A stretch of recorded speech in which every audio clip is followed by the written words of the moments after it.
안녕하세요. 로고스 학원에서 국어를 담당하고 있는 홍기석 강사입니다. 이번 2024년 여름방학 고1 국어 수업 관련해서 몇 가지 간단한 안내를 드리도록 하겠습니다. 먼저 제 소개를 드리면 저는 2017년부터 잠실 지역에서 국어를 수업해 왔고 로고스 학원에서는 작년부터 수업을 시작해 현재까지 계속 수업을 진행하고 있습니다. 자, 먼저 안내 순서를 말씀드리면 첫 번째로 이번 방학 동안 저희가 어떤 형태로 수업을 할지 커리큘럼 먼저 말씀을 드리고, 그리고 저희 수업의 구성 방식과 진행, 그리고 세 번째로 수업 목표와 특징 소개하면서 마무리를 하겠습니다. 자, 먼저 수업 커리큘럼에 관련해 말씀을 드리기에 앞서 연간 커리큘럼을 지금 먼저 보여드리고 있는데요. 아무래도 국어라고 하는 과목은 수학이나 과학 같은 그런 과목과는 다르게 정해진 시험 범위라고 하는 게 따로 존재하지가 않잖아요.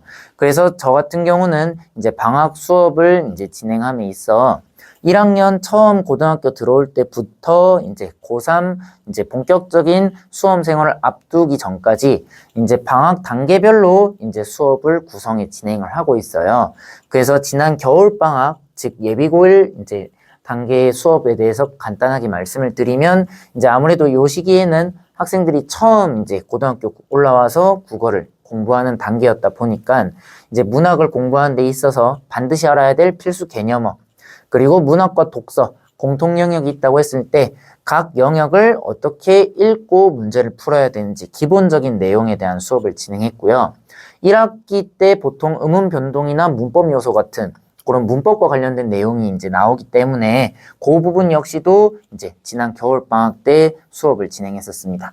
그리고 이번 여름 방학 수업을 말씀드려야 될 텐데, 이번 방학 동안에는 문학의 전체 영역 중 고전 문학 중심으로 일단 수업을 진행할 예정이에요. 현재 수능에서 문학 같은 경우 4지문이 출제되고 있는데 현대문학, 고전문학 크게 이렇게 둘로 나뉘고 그 안에서 다시 시가문학과 산문문학으로 나뉘거든요. 그래서 이번 방학 때는 문학 영역 같은 경우 고전 시가, 고전 산문 중심으로 수업이 이루어진다고 보시면 됩니다. 그리고 독서 같은 경우는 지난 겨울에 이어서 독서 영역에 접근하는 기본 방법론에 대한 수업을 이어서 진행할 거고요. 그리고 2학기 때 보통 대부분의 학교가 중세 국어라고 하는 고전 문법 관련된 내용들을 공부하게 돼요. 그래서 이번 여름 방학 때는 그 부분에 대한 공부까지도 함께 진행할 예정입니다.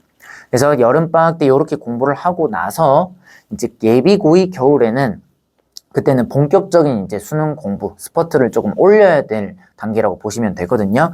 그래서 이때는 겨울방학 때 문학은 현대문학, 고난도 지문들, 주로 평가원 기출을 중심으로 수업을 진행을 하게 되고, 비문학 역시도 지난 1년 동안 기본적인 접근 방법에 대해 학습을 했기 때문에 실제로 평가원 지문이 어떻게 출제되고 어떻게 읽어야 되는지 요 시기부터는 고3 수준의 공부를 진행한다고 보시면 됩니다. 그래서 겨울방학 때는 현대문학과 비문학, 그리고 고2 여름방학 때는 고전문학과 비문학, 그리고 플러스 알파로 2학년 2학기 때 학교별로 조금 차이는 있지만 언어와 매체를 배우는 학교들이 있기 때문에, 그리고 현재 수능에서 언어와 매체, 화법과 작문 선택 과목이 둘로 나뉘잖아요.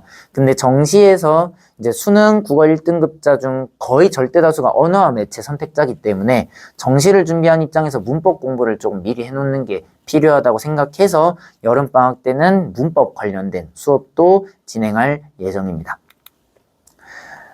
자, 그래서 정리하면 이번 여름방학 동안 저희가 공부할 내용은 문학 같은 경우 고전문학의 기본적인 독해 방법론, 현대문학과 달리 고전은 학생들이 공부를 하기에 앞서 배경 지식처럼 알고 있어야 되는 내용들이 조금 있어요. 그래서 그런 부분들을 먼저 설명을 하고, 시가문학 그리고 산문문학을 주제별로 학습할 예정이고, 독서 같은 경우 겨울방학에 이어 독해 방법론과 더불어서 선택지가 나왔을 때 느낌으로 문제를 풀지 않고 선지의 근거를 하나하나 지문에서 추출하는 그런 훈련을 진행할 예정입니다. 그리고 고전 문법 2학기 내신 때 이제 중세국어를 배우게 되는데 아무래도 중세국어 같은 경우는 바로 내신 기간에 이제 노베이스 상태에서 내신 기간에 공부를 하게 되면 학생들이 좀 심적 부담을 느낄 수 있기 때문에 그거에 대한 전반적인 학습도 이제 방학 동안 진행할 예정입니다. 자, 근데 여기에서 이제 좀 말씀을 드려야 될 게 있다면 저희 방학 수업 같은 경우는 이제 물론 내신과 관련된 내용들을 배운다고 앞서 말씀을 드렸지만 기본 방점 자체는 수능 국어 대비에 이제 포커스를 두고 있다고 생각을 하시면 될 것 같아요. 그래서 방점, 일단 메인은 수능 수업으로 이제 진행을 하고 거기에 더해 내신 관련된 내용은 곁들이는 형태로 수업이 이루어진다는 점, 그 점을 일단 먼저 말씀을 드리고 싶거든요. 이제 그 이유에 대해서 조금 설명을 드리면 일단 기본적으로 저희가 이제 수능이라고 하는 걸 이제 학생들이 수시를 이제 준비하든 정시를 준비하든 최종적으로 이제 대입을 위해서는 수능이라는 관문을 이제 넘을 수 있어야 돼요. 수시 같은 경우는 이제 최저 등급이라고 하는 게 이제 존재를 하고 정시 같은 경우는 순수하게 이제 수능실 이제 점수로 이제 원서를 쓰게 되잖아요.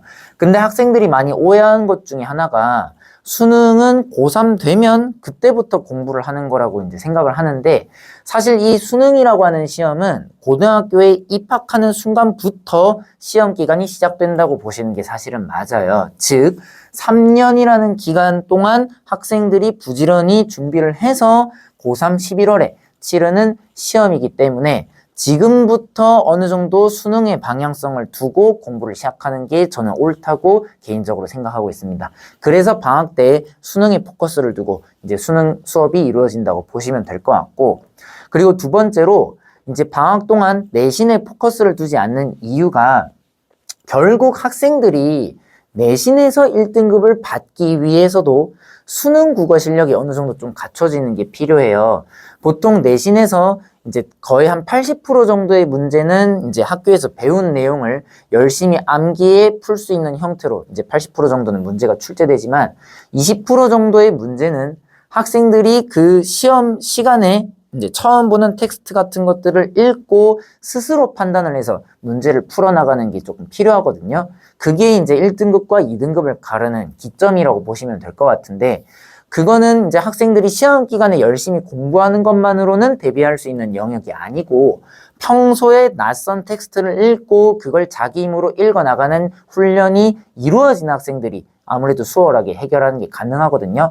그래서 결국 고득점을 위해서, 내신에서 고득점을 위해서는 수능 국어 실력이 갖춰져야 이제 1등급까지도 노려보는 게 가능하기 때문에 그런 관점에서 이제 수능에 포커스를 둔다고 보시면 됩니다.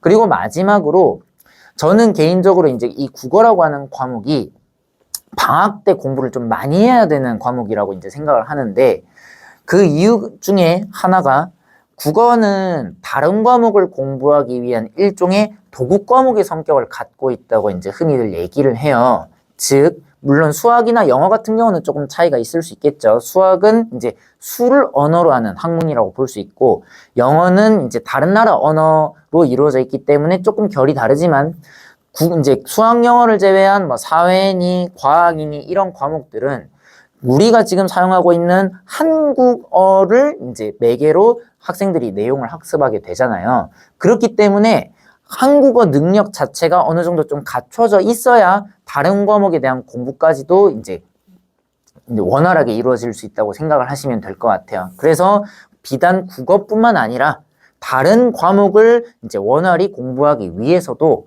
국어 실력을 올리는 게 필요하고 실력을 올리는 공부는 내신보다는 수능 공부가 조금 더 적합하기 때문에 그런 관점에서 수능에 포커스를 두고 수업을 진행한다고 생각하시면 될 것 같습니다. 근데 이제 그렇게 이제 수업을 진행하다 보면 이제 학부모님들께서 조금 걱정하시는 부분들도 좀 있으세요. 아무래도 이제 2학기 때 같은 경우에 이제 보통 학교에서는 고전 문학과 그리고 고전 문법 이게 보통 시험에 들어가게 되는데 특히나 고전 시가 중에 이제 소위 말하는 가사문학 작품들이 시험 범위에 포함된 경우가 많다 보니까 그걸 여름방학 때 미리 조금 공부해야 되지 않을까요? 라고 이제 물어보시는 경우들이 많거든요. 특히 이제 흔히 말하는 뭐 정철의 3대 가사, 뭐 삼인곡, 송민곡, 관동별곡 이런 것들을 보통 방학 때 반드시 공부를 해야 된다고 학부모님들께서 많이 생각하시는데 거기에 대해 제 의견을 좀 말씀드리면 물론 이건 선생님들마다 조금 생각의 차이가 있을 수 있지만 저는 개인적으로 그런 작품들을 여름방학 때 공부하지 않았다고 해서 2학기 내신을 준비하는데 크리티컬한 영향이 있다고 생각을 하진 않아요. 사실 방금 말씀드린 그 세 작품들 중에 삼이인곡과 송미인곡 같은 경우는 보통 1학년 시험 범위로 들어가는 작품은 아니거든요.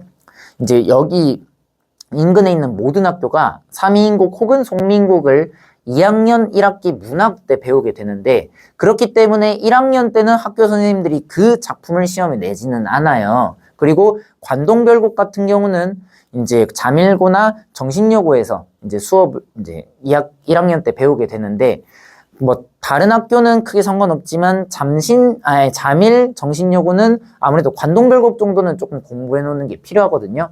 근데 그걸 지금 방학 동안 뭐 달달달 외워놓는다고 해서 막 엄청 도움이 된다고 말하기는 좀 어렵고 전체적인 그냥 작품의 본문 내용이 어떻게 되는지 정도만 알아놔도 이제 충분하다고 생각하시면 될 것 같거든요. 근데 그런 부분에 대한 학습은 비단 내신에 포커스를 두지 않고 수능을 위해 공부하는 과정에서도 충분히 이루어질 수 있기 때문에 그런 관점에서 이제 수능을 중심으로 공부한다고 이제 말씀드리는 거라고 생각하시면 될 것 같아요. 물론 이제 수강생 이제 수업이 진행되고 난 다음에 정신여고나 잠일고 학생이 이제 있을 경우에는 제가 따로 이제 스케줄을 확인해서 방학 중에 관동별곡 정도는 간단하게 이제 전문을 정리할 예정이긴 하거든요. 그거는 일단 이제 방학 수업이 시작되고 나서 학생들 개별 스케줄을 확인한 다음에 이제 따로 이루어진다는 점을 좀 말씀드리고 싶습니다. 물론 상충곡이니 뭐 면왕정가니 이런 유명한 가사 작품 같은 경우는 수능을 공부할 때도 조금 필수적으로 봐놔야 되는 작품이기 때문에 이번에 이제 커리를 짜면서 이제 제재 선정을 하면서 내신과 어느 정도 관련 있는 작품들도 수업 중에 같이 다룰 예정이라고 말씀을 드립니다. 자, 그래서 이제 커리큘럼은 요 정도로 말씀을 드리면 될 것 같고, 다음으로 넘어와서 이제 수업 구성과 진행에 대해 이제 안내를 드릴게요. 저희 수업은 일단 이제 수업, 과제, 클리닉, 3단계로 이제 이루어진다고 보시면 될 것 같은데, 먼저 주말 수업 같은 경우는 이제 각 영역별로 독해를 위해 필요한 기본 개념에 대해 학생들에게 먼저 설명을 하고, 그리고 실제 모의고사 평가원 지문들을 보면서 학생들에게 모범적인 독해의 모델을 이제 제시한 형태로 수업이 이루어진다고 보시면 될 것 같아요. 저희가 궁극적으로 이제 지향하는 건 학생들이 이제 외워서 문제를 푸는 게 아니고 외워서 지문을 읽고 문제를 푸는 게 아닌 낯선 지문이 나왔을 때 그걸 자기 힘으로 이제 읽어내는 능력을 키우는 걸 목표로 하고 있기 때문에 이제 수업 시간에는 이제 학생들이 처음 보는 지문을 제시하고 어떤 플로우로 어떤 단계로 글을 읽어 나갔을 때 정확하게 지문을 이해할 수 있는지 그리고 문제를 어떤 형태로 풀어야 오류 없이 논리적으로 문제를 풀 수 있는지 이제 방법을 이제 수업 때 안내한다고 보시면 될 것 같습니다. 그러고 나서 이제 과제를 이제 학생들이 진행을 하게 되는데 기본적으로 과제는 매일 진행하는 걸 원칙으로 하고 있어요. 저 같은 경우는 개인적으로 내신 기간 때보다 방학 때 과제를 조금 더 많이 내주는 편이거든요. 사실 내신 때는 학생들이 이제 공부해야 될 과목이 많다 보니까 과제를 많이 주고 싶어도 어느 정도 조금 이제 배부를 하는 데 있어서 양적인 측면에 있어서 한계가 있는데 개인적으로는 이제 학생들이 방학 동안 부지런히 수능 공부를 이제 국어 공부를 해놔야 그걸 바탕으로 내신이든 뭐 이제 수능이든 다 대비가 가능하다고 생각하기 때문에 저는 방학 때 조금 힘을 줘서 학생들을 공부시키는 편입니다. 그래서 매일 2시간 정도, 아무리 못해도 1시간 반. 제가 권장하는 건 매일 2시간 정도를 투자해서 수업 시간에 배운 방법론을 학생 스스로 적용하는 연습을 이제 진행시키고 있어요. 특히나 아까 위에 수업 시간에 모범적인 독해의 모델을 이제 보여준다고 말씀을 드렸는데 이건 비유를 하자면 이제 학생들에게 낚시하는 방법을 가르쳐 주는 거라고 생각하면 될 것 같아요. 근데 낚시하는 방법을 학생들이 그냥 눈으로만 본다고 해서 실제로 낚시를 잘할 수 있는 건 아니겠죠. 본인이 직접 이제 낚싯대를 휘두르고 뭐 이걸 이제 돌리고 이런 연습을 해봐야 어떻게 낚시가 되는 거구나라는 걸 알 수가 있을 거잖아요. 그걸 과제물을 매일매일 하면서 자기 걸로 체화하는 연습을 한다고 보시면 될 것 같습니다. 그리고 마지막으로 평일에는 클리닉을 진행하고 있는데, 클리닉 같은 경우는 이제 필수는 아니지만 저는 필수라고 학생들한테 얘기를 해요. 그 이유가 무엇인고 하면, 아무래도 이제 주말 수업 같은 경우는 강의 위주로 이제 수업이 진행되기 때문에 학생들이 수업을 들으면서 잘 이해가 안 가거나 추가적인 질문 같은 것들이 이제 필요할 경우, 그리고 이제 방법론을 머리로는 알겠는데 몸으로 직접 적용하려고 했을 때 이제 쉽게 안 되는 부분들이 있을 경우에 이제 질문을 할 시간이 필요하잖아요. 그래서 그 방법론을 적용하는 과정에서 막히는 부분에 대한 첨삭이 클리닉 때 이루어진다고 생각을 하시면 될 것 같습니다. 그래서 이제 그런 부분들, 학생은 어떻게 읽었고, 그리고 이제 정확하게 읽기 위해서는 어떻게 읽어야 되는지를 클리닉 때 이제 강사랑 같이 비교해 보면서 학생이 그 부분을 이제 교정하는 과정이 이루어진다고 보시면 되고, 마지막으로 이제 실전 모의고사, 아무래도 이제 모의고사 준비를 하는 것이기 때문에 매주 한 세트 정도는 학생들이 시간을 재면서 문제를 풀어보는 연습을 하는 게 필요하거든요. 그래서 훈련한 내용이 실전에선 어떻게 적용 가능한지 그거까지도 클리닉 때 이루어진다고 보시면 될 것 같습니다. 그래서 클리닉도 시간이 짧지는 않고 저는 개인적으로 3시간 내외 정도 잡고 오라고 권장을 하는 편이에요. 그래서 이렇게 3단계로 이제 방학 동안 수업이 진행된다는 걸 이제 생각하시면 될 것 같습니다. 요거 같은 경우는 제가 지금 방학 교재를 제작하는 과정에 있어서 교재를 먼저 보여드리고 싶었는데 그거는 조금 시간이 걸릴 것 같아서 과거에 이제 학생들 모의고사 풀고 수업하면서 어떻게 지문을 읽어야 하는지, 지문에서 이제 읽어야 될 포인트가 뭐가 있는지, 그리고 문제를 풀 때 어떤 논리로 문제를 풀어야 되는지 그 첨삭을 이제 했던 자료거든요. 그래서 이런 식으로 지문에서 학생들이 읽었어야 되는 부분이 무엇이 있고, 문제를 풀 때 어떻게 지문에서 근거를 뽑아내고 문제를 푸는지, 요걸 수업과 과제, 클리닉 때 계속 이제 훈련을 시킨다고 생각하시면 될 것 같습니다.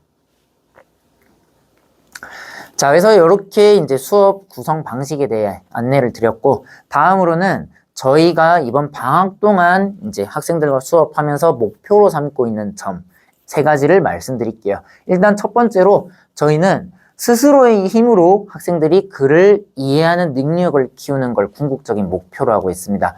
아무래도 이제 수능이라고 하는 건 물론 연계 지문이 있긴 하지만 원칙적으로는 낯선 지문을 제한 시간 내에 정확하게 읽고 문제를 해결하는 능력을 측정하는 시험이라고 말할 수 있어요. 그리고 아까 말씀드렸듯 내신 역시도 이제 1등급을 위해서는 처음 보는 텍스트를 스스로 해석하는 능력이 필요하다고 볼 수 있거든요. 근데 아무래도 이제 지금까지 학생들이 해왔던 국어 공부 같은 경우는 학교 또는 학원에서 선생님이 이제 텍스트가 있으면 그걸 하나하나 풀어주고 설명해주고 해설을 적어주면 학생들은 그걸 암기하는 형태로 이제 공부를 해왔던 경우가 많아요. 그러다 보니까 이 혼자 힘으로 글을 읽는다는 것에 어려움을 겪는 학생들이 많기 때문에 저희는 이번 방학 동안 그 부분에 대한 이제 개선을 하는 걸 목표로 수업을 진행할 예정입니다. 그리고 두 번째로 이제 학생들이 국어 과목에 대해 가지고 있는 일종의 미신 같은 것들이 있어요. 뭐 예를 들면 국어는 아무리 공부를 해도 성적이 안 오른다. 원래 잘하는 애들이 계속 잘하고 못하는 애들은 계속 못한다.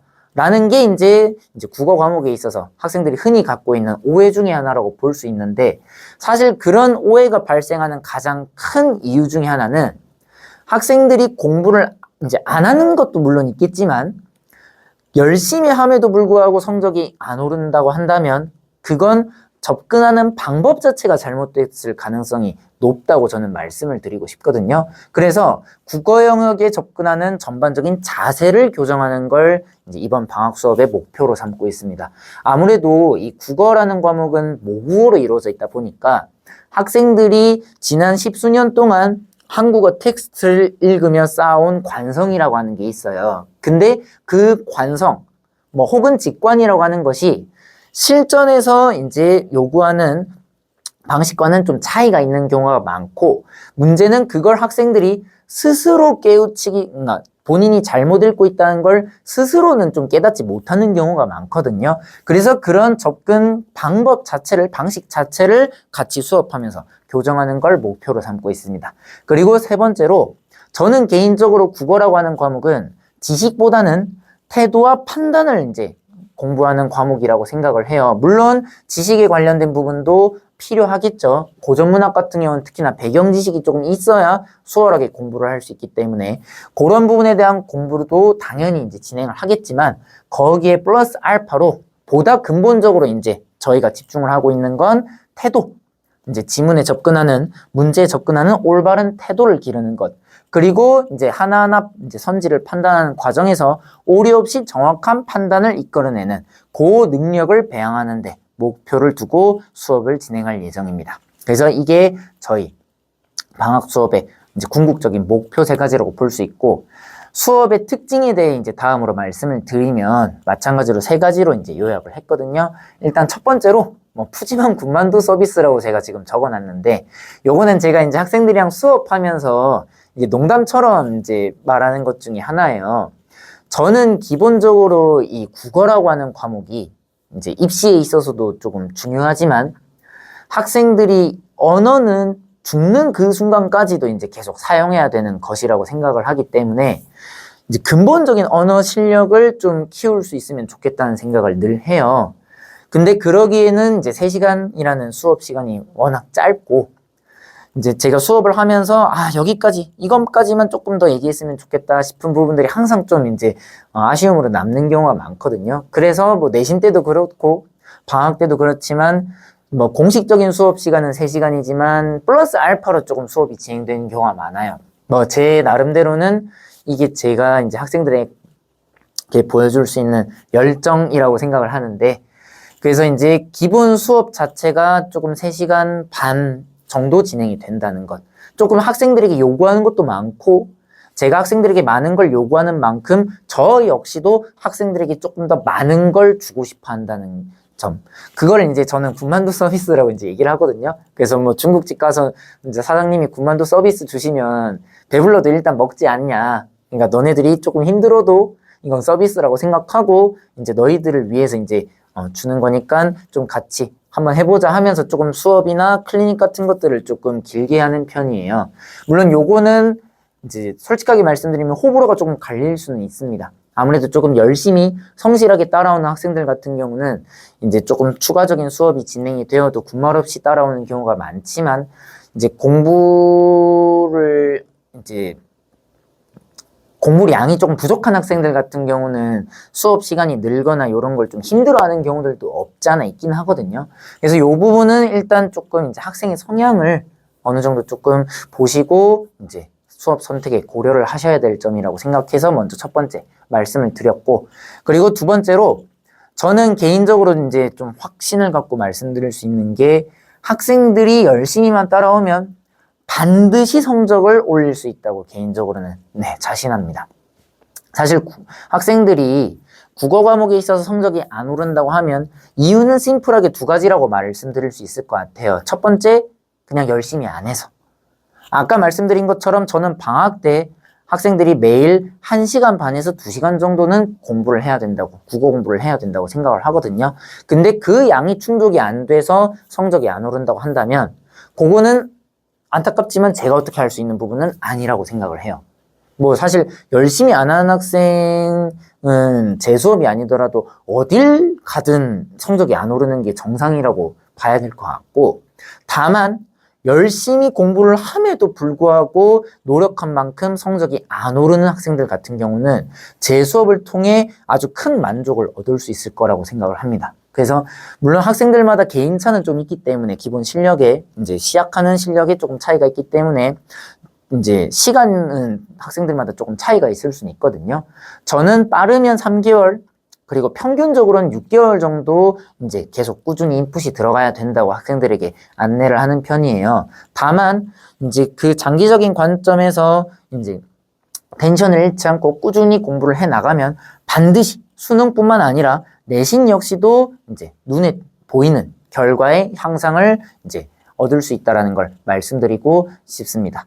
그리고 세 번째, 이제 저희는 방학 동안 수능 국어 준비를 할 것이지만 수능에 더해 내신까지도 함께 잡는 수업을 이제 지향할 예정이에요. 아까 말씀드렸듯 수능 국어 훈련이 이제 제대로 이루어지면 학생들이 자연스럽게 내신까지도 이제 향상을 이루는 경우들이 많거든요. 실제로 현재 이제 수업을 듣고 있는 학생들 역시도 이제 방학 수업을 기점으로 근본적인 등급의 향상을 보여준 학생들이 많았기 때문에 요건 역시도 저희 수업의 특장점이라고 말씀을 드리고 싶습니다. 그래서 지금 요거는 이제 실제로 같이 방학 동안 수업을 하면서 이제 성적을 향상한 사례 몇 가지를 가져왔어요. 지금 요 두 개 같은 경우는 올해 3월에 치렀던 고2 이제 3월 학평 이제 성적표인데 각각 영동일고 2학년 전교 1등, 잠신고 2학년 전교 1등 성적표를 가져왔거든요.